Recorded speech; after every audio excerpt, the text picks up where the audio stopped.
I'm going to begin with a poem.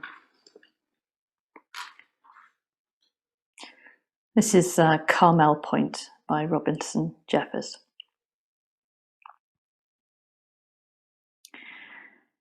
The extraordinary patience of things. This beautiful place defaced with a crop of suburban houses. How beautiful when we first beheld it, unbroken field of poppy and lupin, walled with clean cliffs. No intrusion, but 2 or 3 horses pasturing, or a few milch cows, rubbing their flanks on the outcrop rockheads. Now the spoiler has come. Does it care? Not faintly. It has all time. It knows the people are a tide that swells and in time will ebb, and all their works dissolve. Meanwhile, the image of the pristine beauty lives in the very grain of the granite, safe as the endless ocean that climbs our cliff. As for us, we must uncenter our minds from ourselves. We must unhumanize our views a little and become confident as the rock and ocean that we were made from.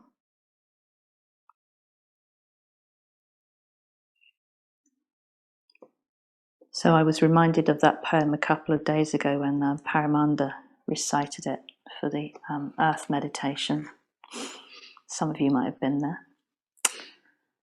And it's the last 2 lines that really struck me. We must uncenter our minds from ourselves. We must unhumanize our views a little and become confident as the rock and the ocean that we were made from. So these are sort of reflections on the Bodhicitta and the Bodhisattva ideal. I'm sort of laughing because I was supposed to do immanence and then I forgot. But the thing is, I sort of can't help doing immanence anyway. So that's probably what will happen. Yeah. So the philosophical view that underpins the Mahayana and the Bodhisattva ideal is shunyata. So you're probably very familiar with that word, shunyata, and it's often translated as emptiness or sometimes voidness. But maybe essencelessness or the ungraspable nature of things or openness also evoke what shunyata is getting at. So when I consider something, like me for example, that I have no fixed self, it means I have no unique and separate core. And what it means is that what I am is dynamic, contingent, conditioned by a myriad other things. So I am participative in the world. I'm inseparable from it. I, in my own way, am unique. I have agency. I can act in the world and take responsibility for that. But I'm also, when I think about it, an inseparable part of the world. So I think for me, where that leaves me is that shunyata becomes as much about fullness as emptiness. And it's why the Bodhisattva awakens for the benefit of all beings, because they can't but do otherwise. This is why they wait for all beings to gain enlightenment before they do, because there is no individual salvation. Either we are all awakened or none of us is. So the practices to cultivate bodhicitta, it strikes me that they all have a sort of common theme, which is this getting us to turn, to move our perspective from the self to other to the wider world. I think of it as a sort of work of decentering from the self.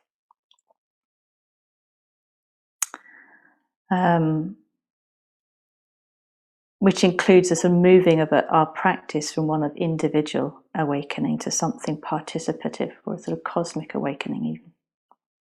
From me into one of many, or from I into all beings. And not because we are less, but rather because we are so much more. We are so much more than we think we are. So this work of decentering ourselves, or unhooking from the tendency to centralize and fix, it's not just a sort of singular act for me to go from me to we, but rather a mode of being that sees us always decentering whatever we place as central, which tends to be whatever we identify with. And I think as humans, we compulsively make ourselves central, and often most important, different from. From being God's chosen people to the earth being at the centre of the solar system with the sun and all the planets revolving around, to being the pinnacle of evolution. We sort of have this hubris where we can't help placing ourselves centrally.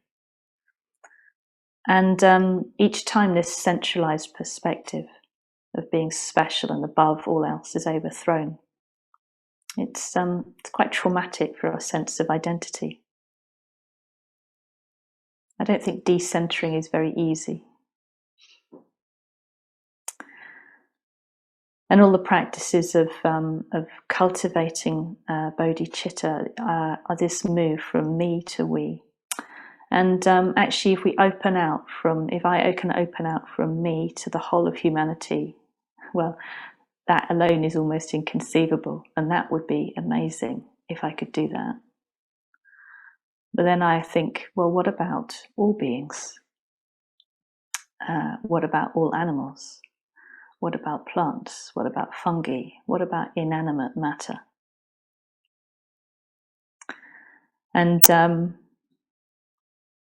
my sense is that Buddhism can end up being somewhat anthropocentric. So although we're clear that we need to move from I to us or humanity, it's often easy just to stop at humanity.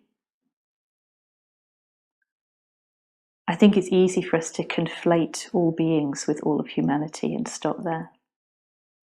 But I suspect that early Buddhists lived a very different relationship to the world and to their environment, something that was much more alive and animistic. And I suspect that was quite implicit for them rather than explicit. Mythologically, the Buddha was in relation to the world tree and to the earth goddess. And I think that means something. I think that means that there's a living matrix for the individual's awakening, and that having a fundamental orientation to the whole is part of awakening.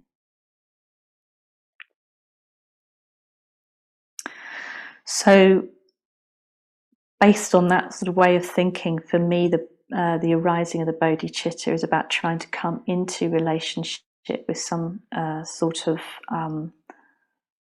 more, or come into some sort of participative relationship with a sort of overarching, more powerful and inclusive whole that includes the whole world, all beings, the whole universe even.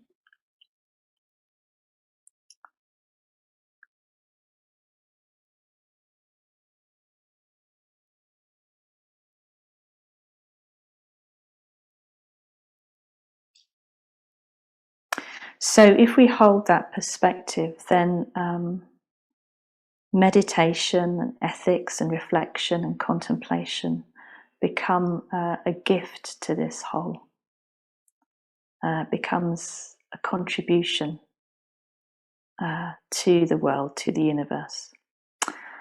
And likewise, everything that supports our practice, it could be food and drink and exercise and rest, all of that similarly helps the act of making that gift. And what we take from the world, so that which sustains us, food and shelter and fuel, is not an inanimate resource to take and use as we wish, but rather something that's alive and sacred and inherently precious. So we take it with an attitude of care and respect, an attitude that expresses reverence and love. And I think with that attitude, we just simply wouldn't take more than we need. So we'd live simply, not out of a sense of self-mortification or aversion, but out of love, out of appreciation, out of savouring things deeply. So this is something I've just been asking myself recently, is in what way can I take less or live more simply, as a sort of deep expression of love? Yeah.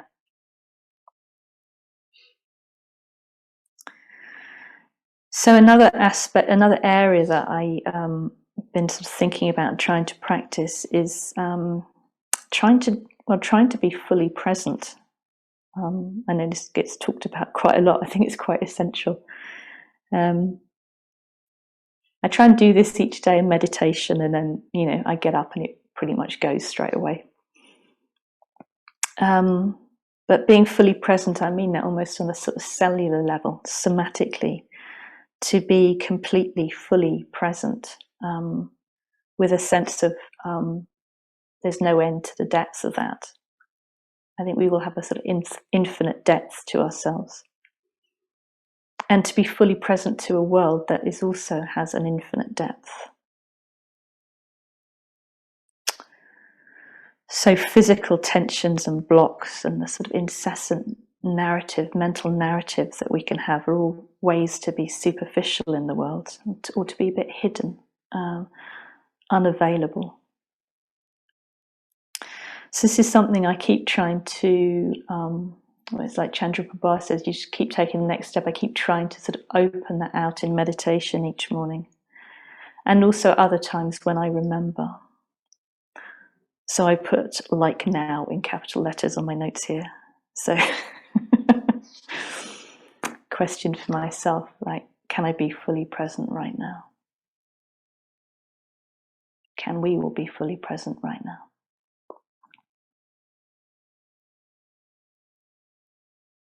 And it's quite hard, isn't it? Because sometimes that just means you have to be quite vulnerable. Yeah.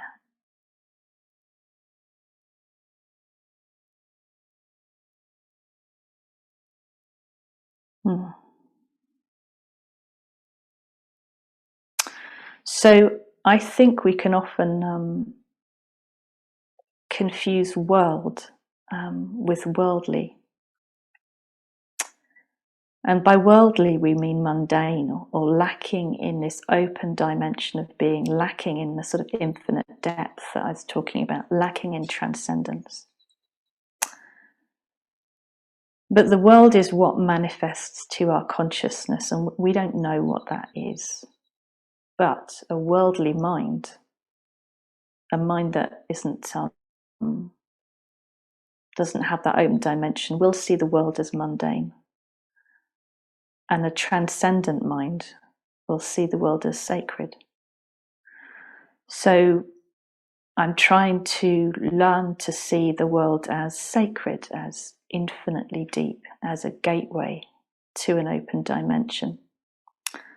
And that means I'm trying to remember to see, to appreciate how extraordinary, I'm getting upset suddenly, I guess this really matters to me, how extraordinary ordinary things are. So just simply to try and take the time things need, actually let the kettle boil, finish boiling before you grab it. When I pick up a spoon, when I eat food, when I clean something, just to rush less, have less goal, more thusness. In a way, this is simple mindfulness, but not as doing mindfulness as a spiritual practice, but mindfulness which is an acknowledgement of the intrinsic nature of things, the sacred nature of the world. In other words, mindfulness because matter matters. So that's a bit of what I think about and I try and practice. To take less or live more lightly on this earth, but through love. And to try and be fully present to the intrinsic value or sacred nature of things. And I find that when I think like this, I'm not actually much concerned about my own awakening. Rather, I want to feel part of an awakening whole. So in that sense, my practice is to do whatever I can to help manifest awakening in the universe. And I make of my life a gift as part of that.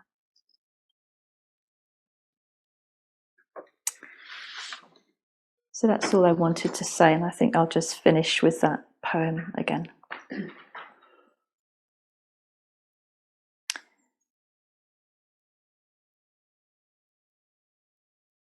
The extraordinary patience of things. This beautiful place, defaced with a crop of suburban houses. How beautiful when we first beheld it. Unbroken field of poppy and lupin, walled with clean cliffs.